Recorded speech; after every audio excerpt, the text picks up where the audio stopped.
सादा इंसान था, अब तो बहुत ही बदल गया यार। अभी इसको बुलाने के लिए मुझे अखिलेश यादव का मशीला लगाना पड़ा। तो अखिलेश भैया की जय हो, अखिलेश भैया की।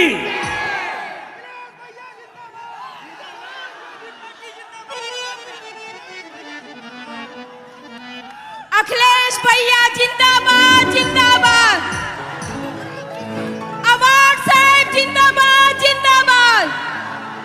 और मैं आपको बताते हुए जा रहा हूं कि आपको मिलने के लिए खुद अखिलेश भैया इस नगरी में आने वाले हैं। जितेंद्र सर, 1 सेकंड का मैं समय लूंगा। और जितेंद्र सर सही बोल रहे हैं।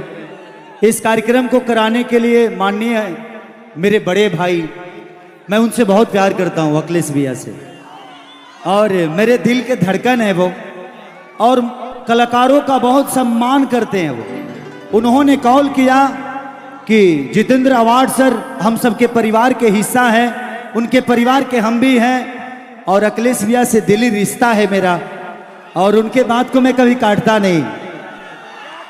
तो मुझे आना ही था, अपना शूटिंग छोड़कर मुझे आना पड़ा, बट ठीक है, इसी बहाने कम से कम आप सबसे मोहब्बत मिली और प्यार मिली।